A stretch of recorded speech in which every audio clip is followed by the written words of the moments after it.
we'll finish up this segment with an interesting application area. So I mentioned in the last segment that we're going to talk about something called data mining, which is a term that's in the media a lot, you may have heard of.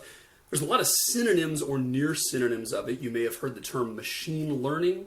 You might have heard about data science. You might have heard about data analytics. Those aren't all exact synonyms, but they're more similar than they are different. And this concept is really sort of taking over a lot of modern research and a lot of ways that we learn about things. The idea, simply in all these cases, is to learn things from data, specifically to derive knowledge from data. Okay, so the idea is that the world is awash in data right now. We're collecting more and more of it all the time. There's all these estimates about how large the World Wide Web is and how much it's growing every month. Every time you buy something, every time you friend somebody on Facebook, every time you travel and your GPS updates, that's recorded somewhere, right? So there's tons and tons and tons of data, mountains of it being collected. But that data doesn't do us much good by itself, because all it is a bunch of just random data points. It's a big exercise in TMI, right? Too much information.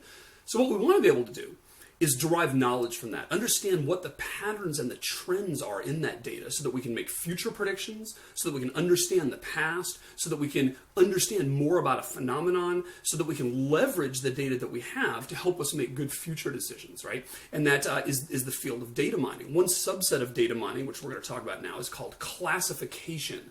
That is a data mining task. And classification has to do with the fact that we might have a bunch of examples of how people or products or purchases or whatever have fared in the past. And we want to make predictions about how new people or products or whatever will fare in the future.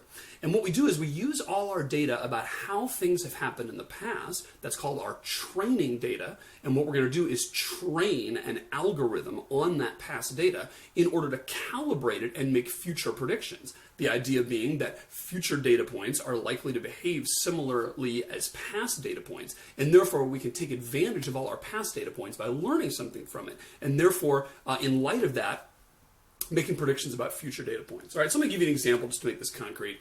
Suppose there's a bunch of college students getting ready to come into college for the new freshman class. And of course, there's a bunch of businesses that want to get their business to sell them everything from food to clothes to books to whatnot. And let's say there's one business that's interested in marketing some video games to young freshmen, unsuspecting, coming into college. And by the way, you should not let your academic career be sidelined and dominated by video games. Okay, if you're doing that, shame on you. Now, what this company wants to do is be able to predict which incoming students are likely video game players, right? Because it's actually expensive to do that marketing, printing off color brochures for everybody or whatever.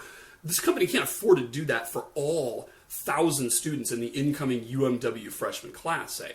What they can do is say, well, if we can get an idea for which students are most likely to be video game players, then we can target our marketing to them, and that's going to give us a much higher yield, right? Because we're not going to be trying to convince people who don't even care about video games to buy our product. So the question then comes, how can we predict which students do and do not like video games? And what we're going to do is use a data set of some past data that we've collected. Okay, here it is. And of course, this is fictional data. But let's say I've got some past students that have been at this university, and we've discovered which ones play video games and which ones don't, right? So here are some past students, and what I've done is I've collected information on them. I have information about what major they're in. Are they in business? Are they in English, computer science, psychology, whatever? Are they in-state or out-of-state? And are they male or female, right? Those are the features in my data. So these things right here are called the features. And these things here, each row is called a data point. Sometimes it's called an example. And in particular, these are labeled examples. And the reason I say they're labeled is because in addition to the features written down, we also have the right answer, right? This is our label or our target. And the name of the game in classification is we want to be able to predict what the label will be for new data points based on the fact that we know all this information about past data points. So you might eyeball that for a second and see if that aligns with your stereotypes and your intuitions about who's likely to play video games and who's not. So let's say this is the data that we have. And what we want to know is if somebody is coming in to our university and is, has some features that we know about because we've maybe, paid the university to get information about some of the members of the incoming class, which ones are likely to be video game players. Let's take an example here. Let's say that we have an incoming student, and that student is a business major, and they are an in-state student, and they are female. And we want to know what is the probability that that person is going to be a video game player. Now, one sort of naive way of doing this would be to say, if I want to find out whether an in-state female business major is going to be a video game player or not, and I want to use my past data to figure that out, let me just see if I have anybody on record exactly like that. And if I do, then just look them up. And whatever their answer is, I'll assume that the new person is the same way. That's kind of related to a data mining classification technique called nearest neighbors. It's not exactly that, but it's close to that, which basically you're saying, hey, if I have a data point, let's find the data point that's most like it and just assume that it's going to be the same. It's going to have the same label as that, right? Now, that has some advantages, but it has some disadvantages too. And let's look in particular at the disadvantages. One of the disadvantages that we have is that, actually, let's just do this one here, right? So if we wanted to know if this person is going to play video games or not, what we do is look through our data, we kind of comb through this, and we would see that line right there, and we'd say, aha, we just so happen to know about a female in-state business major in the past, and that person did not play video games. Therefore, we're going to assume that this new person, who is also a business major, in-state female, is also not going to play video games, and therefore she's not a good bet to market our stuff to, right? Now, what are the problems with this approach? Well, one problem is that we might have too much data, oddly enough. What if there is a psychology major who's in-state female? So same as this gal up here, except that she's declaring psychology is probably what she's going to major in instead of business. Well, what would I give as an answer for her? Well, turns out the answer is ambiguous, right? Because if I look up here, I see this row right here, and I see this row right here. I have two in-state female psychology majors on record. Problem is, one of them plays video games, the other doesn't. So that doesn't really give me much help, right? That doesn't give me a good answer, because if I try to look at the person who's most like her, I find two of them and they give contradictory answers, right? Another problem, of course, is I might have too little data. What if I have an English major who's out of state and who's male, right? Find that in the table quick. The answer is there isn't one. We don't have anybody just like this. And so again, this doesn't give us an answer for that, and we don't give an answer for this either, right? So what we're going to do is we're going to have Bayes' rule coming to the rescue here. We're going to design something called a naive Bayes classifier. And I'll explain what naive means. That sounds like a pejorative term, and actually it is, although what's interesting is that naive Bayes classifiers, despite their total simplicity and naivety, actually try to outperform a lot of stuff. And it's kind of humbling, actually. You see these people who come up with these classification algorithms which use all this deep math and all this complex stuff, and then you figure out what percent accuracy do they have in their predictions, and they're like 1% higher than a naive Bayes classifier would be. Or sometimes a naive Bayes classifier even outperforms them, right? So it's actually kind of humbling and sort of interesting how well a naive Bayes classifier does. But a naive Bayes classifier is based on Bayes' rule, and let's see how it works. So what we want to figure out here is, let's take our out-of-state English major dude. What we want to do is find out the probability that he's a video game player, given that he is an English major and an out-of-state student and male. Right? This is what I'm really after. We know that these things are true because we have data on this guy. But the question is, given that that's true, what's the probability that this guy plays video games? Now, as I stated before, it's difficult to get information on that, right? Because once we start combining a bunch of different features, for one thing, we don't have that many different people who match all those. There's probably, a number of English out-of-state males, but if we're also collecting information on all kinds of other things, it's very likely, or very unlikely, that we're going to find anybody who's exactly like that guy, right? So what we want to do is change this around, and what we're going to do is use Bayes' rule. We're going to say, remember, that's equal to the probability that somebody would be an out-of-state male English major, given that they play video games, times the prior probability that they would play video games divided by the probability that they would be in English, out-of-state, male. Okay? So that's using Bayes' rule here to rewrite it. And just as we did for the text mining example, what we've done is rewrite a quantity that's hard to measure in terms of a quantity that is easier to measure. Now, so far it's not that much easier to measure, but here's the part we're gonna do to make it easier, and it's gonna be naive. Now, this is an equal sign here, right? What I'm gonna do now is I'm gonna put a wave equal sign, because this is not equal to, this is assuming that this is equal to or close. And here's what we're gonna do. We're gonna say that is maybe kind of sort of equal to the probability that you're an English major only, given that you play video games, times the probability that you're out-of-state student, given that you play video games, times the probability that you are male, given that you play video games. So this much here is a naive rewriting of this right here. And I'll tell you what the naive part is. This is what you'll remember this from before. Remember, we said the probability of two events, A and B, both coexisting, is simply equal to the probability of the first one times the probability of the second one. If and only if they are independent events. That was our key assumption there, right? What we said was, if we've got two different events, neither of which affect the other or influence each other in any way, like the probability that the person you meet randomly at the store is Asian, and the probability that the person you meet randomly at the store is female, if those two don't interact with each other at all, then it is okay to simply multiply their different probabilities, right? But that's an assumption that those two things are independent. Now, what we're doing here with the naive Bayes classifier is we are assuming, and we're doing it naively,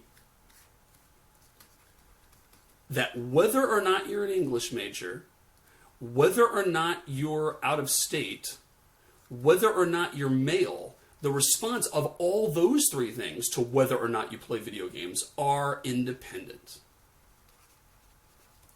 And if they are, then what I've just written here and circled here in the blue does in fact make sense. Now, we're not done, because of course we have to then, finish the thing. We got to multiply by the probability that you play video games and divide this whole thing by the probability that you would be an English out-of-state male, right? So we're just kind of completing the equation here. But I want you to see that going from here to here, that's where the naive part comes in.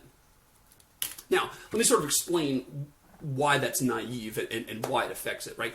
The thing that really kills you about a naive Bayes classifier is if the things are dependent on each other, then what you're going to do is overestimate the value of your confirming evidence.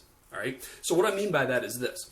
Suppose you wanted to know, there's some random voter out there, maybe you're calling on a poll because the election's coming up, right? And you want to know whether they're going to vote Democrat or Republican. And so you're collecting some background information on this person to find out, are they a likely Democratic voter? Are they a likely Republican voter? Because that might depend on whether you market certain materials to them, right? And try to recruit them for your side or whatever, right? Okay, now let's say you find out some information about this person. And you find out that they are pro-choice, all right? Not pro-life, but pro-choice.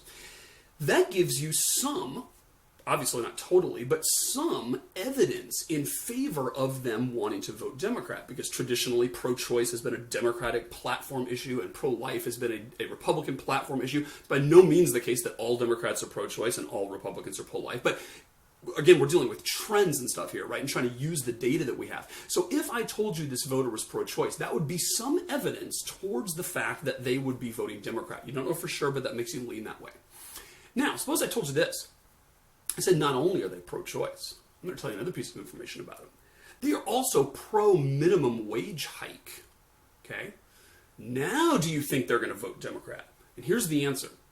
The answer is that you should be a little bit more sure that they're going to vote Democrat, but not nearly as much sure as you might think if those two things were independent. And here's why. I told you they were pro-choice. Then I said they were pro-minimum wage hike. Turns out that most pro-choicers are pro-minimum wage hike. And it turns out that most pro-minimum wage hike people are pro-choice, right? It just, those two things tend to go with each other because they do align with one of the political parties and traditional planks in that platform.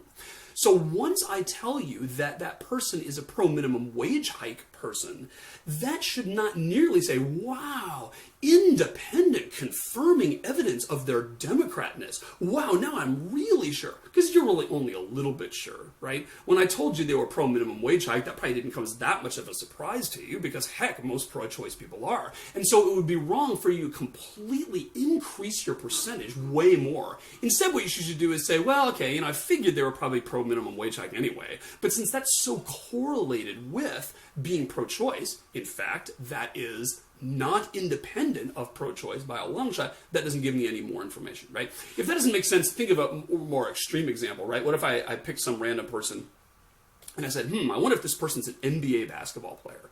And he said, well, they might or might not be. And I said, well, what's some things we can measure about them? And I said, I measured their height. And it turns out they're over 7 feet tall. Now, if I told you that, you'd be like, there still aren't that many NBA basketball players out there. But if this person's over 7 feet tall, that makes me certainly think it's more likely than I did before, right? Because a higher percentage of over 7 feet tall people are NBA basketball players than just the population at large, I'm sure, right? So I've already sort of leaned towards thinking more that they're an NBA basketball player. Maybe I think there's like, a 20% chance now, whereas before I thought there was like a 0.1% chance or something, right? Now the person comes to you and says, aha, I found out something else. Not only are they over 7 feet tall, I'll tell you something else about them, they're over 84 inches tall.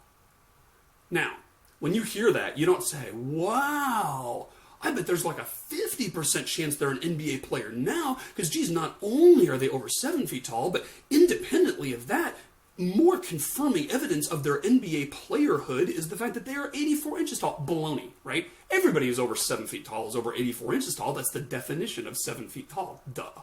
So those are two events that are completely dependent on each other, right? Completely correlated. In fact, they're the same thing. If you take the set of all people who are 7 feet tall or more and compare them to the set of all people who are 84 inches tall or more, they are the same people. Therefore, you shouldn't budge your estimate of how likely they are to be an NBA player one iota when I give you the additional 84-inch news, right? So that is what a naive-based classifier has as a weakness, is that it overestimates the value of information when confirming examples are in fact dependent on each other, because our formula assumes that everything is independent, right? But turns out, as I said, that this ends up working rather well. Okay, so let's go back to our data. Again, what we want to figure out is the probability that this dude plays video games, given that he's an English major and out of state and male. And what we're doing is we're naively saying, by use of Bayes' rule and the assumption of independence, we're saying, well, that's going to be equal to the probability that he would be an English major, given that he played video games, times the probability that he would be an out-of-state student if he played video games, times the probability that he would be male, given that he plays video games, all times the probability that he plays video games over the probability that he would be an English out-of-state male. And of course, what we want to do is compare that to the probability that he would not play video games, given that he's an English, out-of-state, male. And that, by all the same assumptions, is going to be the probability that he'd be an English major if he doesn't play video games, times the probability that he'd be an out-of-state student, given that he doesn't play video games, times the probability that he'd be a male, given that he doesn't play video games, times the probability that he doesn't play video games, all over the probability that he would be an English, out-of-state male. Now, you will recall when we talked about the text mining example with Madison and Jay and Hamilton, the Federalist Papers, we talked about getting rid of the denominator. And that's because this denominator here and this denominator up here are the same. And so if really what we want to do is compare this quantity here to this one down here, we don't need the denominator, right? We can just compare the two numerators, see which numerator is bigger. So that's what we're going to do here. Now, question, how can we use our data to get an estimate of these things? Like that one right there. What's the probability that someone is an English major, do you think, given that they play video games? Now, that's kind of a weird question to think about in the abstract, but in terms of data, actually turns out to be not too bad. Here's what we're going to do. We're going to say, well, let's look at all the people we have who are video game players. It's like that's one, that's one, that's one, that's one, and that's one. So those are all the people we have on record who are video game players. If we want to figure out what the probability that someone would be an English major if they're a video game player, let's just count how many English majors there are in that group. And it turns out there's one, only the bottom one. So we only have one person on record as having been an English major and a video game player, and that is 1/5. So we're estimating, hey, if I just take a random video game player, what's the likelihood that they're going to be an English major by simply counting how many video game players we have on record and counting how many of them are English students, right? Take a moment and figure that out. Make sure you get that, and then you'll see how we can get all the rest. So let's do the same thing here. What's the probability that someone will be an out-of-state-er given that they play video games? Well, same thing. I just look at all my video game players and I say, okay, how many of them are out of state? And it looks like that one is, and that one is. So it looks like this probability we're going to estimate as 2/5. Now, what about our third quantity here? What's the probability they'd be male if they played video games? We look at the same 5 rows. We see how many males are present there. And it looks like there's 1, 2, 3 out of 5. So we're going to estimate that as 3/5. So now we've got 3 of the quantities in our thing here. So now what we've got to do is get the prior. What do we think the probability is that your random schmo is a video game? We don't know anything else about them. What's the probability they're a video gamer? And the answer is we're going to say 1/2 here. Now, why are we going to say 1/2? Well, because that's 5 out of 10. It's not like we always would just say 1/2, but in this case, we have 10 people in our database, half of whom are video game players, half of whom are not. Therefore, we're going to assume that the probability that you're a video game player, if we know nothing else about you, is 5 out of 10, right? Because that's all our data. So all we got to do to compute this thing up here is we just have to multiply these things together. So we're going to multiply 1/5 by 2/5 by 3/5 by 5/10, or I'll just put 1/2, right? And those 4 things multiplied together give us our estimate of that quantity right there. Again, we've thrown out the denominator because we're going to compare it to something else that has the same denominator, but that's going to be our estimate. All right, now it's just a matter of cranking through the numbers, right? So let's do our other case here. Down below, what's the probability that someone is an English major if they aren't a video gamer, right? Because that's what we need for that right there. So now what we're going to do is look at the other rows. We're going to look at the rows where there is not a video game player present, but in fact that person's a non-video gamer. What percentage of those are English majors? And it looks like we again have 1 out of 5. Check my math there, but it looks like 1 out of the 5 non-video gamers that we have on record are in fact English majors. Just crank it out here. What's the probability you're out of state given that you're not a video game player? And what I see is 1, 2. So I see 2/5 of our non-video game players are out of state. Next one, what's the probability you would be male if you're not a video gamer? And when I look at all my non-video gamers here, I see that there is only 1 male. And that's going to be the one that turns out to clinch it. And then, of course, what's the probability of the prior, right? So what's the probability that you're not a video gamer, giving no other information about you? That's also going to be 1/2, right? Because half of our people are not video gamers. So to get this quantity down here, we're going to multiply 1/5 times 2/5 times 1/5 times 1/2. And that is clearly going to be the smaller of the 2 quantities, right? Because all of the numbers are the same, except for that one. Here I'm multiplying by 1/5, whereas over here I was multiplying by 3/5. Other than that, they're the same. Therefore, this probability here is higher than this one down here, and that tells us we are going to predict that this guy is in fact a video game player. Do we know that for sure? Obviously not, but the evidence suggests that that's the case. And it comes down basically to his gender, right? That's the thing that was the kicker. Turns out that English major, and they didn't tell us much. In-state or out-of-state didn't tell us much, but gender male with those other two qualities there, crank it all out and work it out, and it turns out that we're more likely to be a video game player. So he is someone we would choose to maybe spend the money to give him a full-color marketing brochure to try to get him to buy the new Nintendo whatever, because we have evidence to suggest that he is likely to be a video game player. All right? Let's do another example. Let's say we've got ourselves here an in-state female who thinks she wants to major in psychology. Again, we want to figure out what's the probability that she's a video game player. What's the probability of being a video game player given that you're a psych major, that you are in-state, and that you are female. And we're going to approximate that by saying, well, that's the probability you would be a psych major if you were a video game player, times the probability that you would be in-state given that you are a video game player, times the probability that you would be female given that you're a video game player, times the probability that you're a video game player.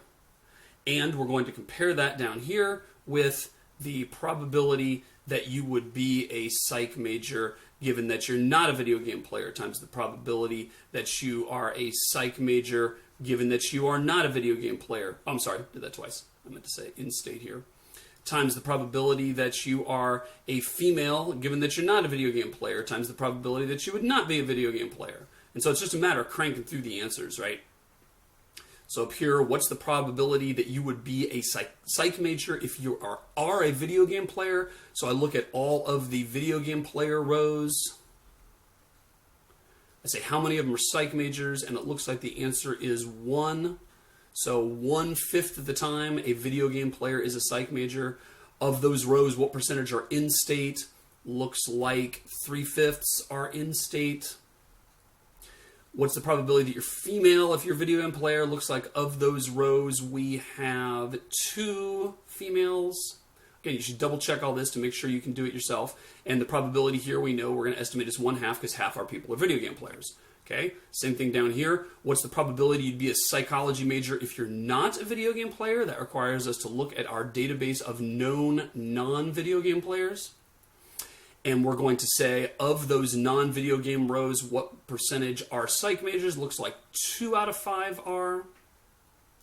We're going to multiply that by the probability you'd be in-state if you're not a video game player. Looks like 3 out of 5 of our non-video game players are in-state. What about being female? Looks like of our non-video game players, we have 4 females. Do I got that right? 1, 2, 3, 4. Yeah, 4 females. And then I'm going to multiply that by 1/2. And you can see that in this case, this number is going to come out to be higher, right? And that's because, 1/2 is the same as 1/2, and 3/5 is the same as 3/5. But 2/5 is greater than 1/5, and 4/5 is greater than 2/5. Therefore, without even doing the math and crunching the numbers, we can tell this one's higher. Therefore, we are going to predict that this student is not going to be a video game player. Do we know for sure? Obviously not. But again, that's the way a naive-based classifier works, is we simply take our known information and use it to predict our best result. Notice that there are some cases where we might end up in trouble. Take a look at this. Suppose we ended up and we wanted to know whether or not a business major who was in-state and male is going to be a video game player or not. So one of the calculations in there is going to be what's the probability that you would be a business major given that you're a video game player times a bunch of stuff. And then our counterpart to that is going to be what's the probability that you would be a business major given that you're not a video game player. Okay? Now, can you see the problem? What's the probability that you are a business major given that you play video games? And the answer is 0 according to our data. Right? Because we don't have a single example on record of a business major who plays video games. Therefore, we are instantly going to conclude that any business major is not going to be a video game player. Surely that's not the case in real life, and surely that one instance of an attribute isn't going to dominate the entire thing. But in the naive-based classifier, it does do that, because when we multiply all these things out, you multiply anything by 0, you're going to get 0, and therefore one attribute can take over. There's a ton to do with data mining and different classification algorithms. I encourage you to Google that and find out some stuff. There's all kinds of stuff with decision trees and decision lists and neural nets and support vector machines and all kinds of different algorithms that have been thrown at this. But interestingly enough, the naive-based classifier, which is simply an application of conditional probability, has a lot of value and often is used, if nothing else, as a baseline from which to compare other algorithms. It makes a useful benchmark because it's kind of the easiest thing to do, and a lot of times it performs surprisingly well. Take care. Catch you next time on All the Math.